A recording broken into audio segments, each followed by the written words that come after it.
ಸಂಪೂರ್ಣ drip line ಉಪ್ಪಿನಂಶದಿಂದಾಗಿ ಚೋಕಪ್ ಆಗಿದೆ. ರೈತರು ಈ ಡ್ರಿಪ್ ಲೈನ್ ನ ಕ್ಲೀನ್ ಮಾಡೋಕೆ ಫಾಸ್ಫರಿಕ್ ಆಸಿಡ್, ಸಲ್ಫ್ಯೂರಿಕ್ ಆಸಿಡ್ ಅಥವಾ ಹೈಡ್ರೋಕ್ಲೋರಿಕ್ ಆಸಿಡ್ ಬಳಸಬೇಕು. ಆದ್ರೆ ಸಲ್ಫ್ಯೂರಿಕ್ ಮತ್ತು ಹೈಡ್ರೋಕ್ಲೋರಿಕ್ ಆಸಿಡ್ ನ ನಾವು ಡೈರೆಕ್ಟ್ ಆಗಿ ಭೂಮಿಗೆ ಬಿಡೋಕೆ ಆಗಲ್ಲ. ಅದರಿಂದ ನಮ್ಮ ಬೆಳೆಯ ಬೇರುಗಳು ಡ್ಯಾಮೇಜ್ ಆಗುತ್ತವೆ ಮತ್ತು ನಮ್ಮ ಇಡೀ ಬೆಳೆ ಹಾಳಾಗಬಹುದು.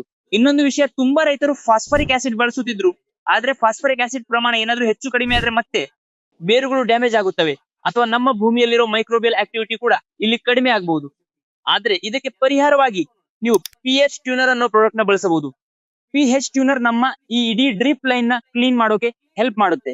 ಇದು ಈ ಉಪ್ಪಿನಂಶವನ್ನ ಪೂರ್ತಿಯಾಗಿ ಕ್ಲೀನ್ ಮಾಡುತ್ತೆ ಮತ್ತು ಈ ಪ್ರೋಸೆಸ್ ನ ಡಿಕ್ಯಾಲ್ಸಿಫಿಕೇಶನ್ ಅಂತ ಕರೀತಾರೆ. ಎಕರೆಗೆ 2 ಲೀಟರ್ ಪ್ರಮಾಣದಲ್ಲಿ pH ಟ್ಯೂನರ್ ಬಳಸಿದ್ರೆ ಡ್ರಿಪ್ ಲೈನ್ ಅಂತೂ ಕ್ಲೀನ್ ಆಗುತ್ತೆ. ಜೊತೆಗೆ ನಮ್ಮ ಭೂಮಿ ಕೂಡ ಮೃದುವಾಗುತ್ತೆ ಮತ್ತು ನಮ್ಮ ಮಣ್ಣಿನಲ್ಲಿ ಫಿಕ್ಸ್ ಆಗಿರೋ ನ್ಯೂಟ್ರಿಯೆಂಟ್ಸ್ ನ ಗಿಡಗಳು ಹೀರ್ಕೊಳ್ಳೋಕು ಕೂಡ ಇದು ಹೆಲ್ಪ್ ಮಾಡುತ್ತೆ. ಅಂದ್ರೆ ಒಂದು ಕಡೆ ಡ್ರಿಪ್ ಕ್ಲಿಯರ್ ಮಾಡುತ್ತೆ, ಎರಡನೇದಾಗಿ ನಮ್ಮ ಬೆಳೆಯ ಬೇರುಗಳು ಚೆನ್ನಾಗಿ ಬೆಳೆಯುತ್ತವೆ ಮತ್ತು ಮೂರನೇ ವಿಷಯ ಅಂದ್ರೆ ಮಣ್ಣಿನಲ್ಲಿ ಫಿಕ್ಸ್ ಆಗಿರೋ ಗೊಬ್ಬರವನ್ನ ಗಿಡಗಳು ಹೀರಿಕೊಳ್ಳೋ ತರ ಇದು ಕೆಲಸ ಮಾಡುತ್ತೆ. ಹಾಗಾದ್ರೆ ನೀವು pH ಟ್ಯೂನರ್ ನ ಬಳಸಿದ್ದೀರಾ? ಕಮೆಂಟ್ ನಲ್ಲಿ ಖಂಡಿತ ತಿಳಿಸಿ. ಇದೇ ತರಹದ ಇನ್ಫಾರ್ಮೇಶನ್ ಗಾಗಿ KB ಬಯೋ ಆರ್ಗಾನಿಕ್ಸ್ ಜೊತೆ ಸಂಪರ್ಕದಲ್ಲಿರಿ.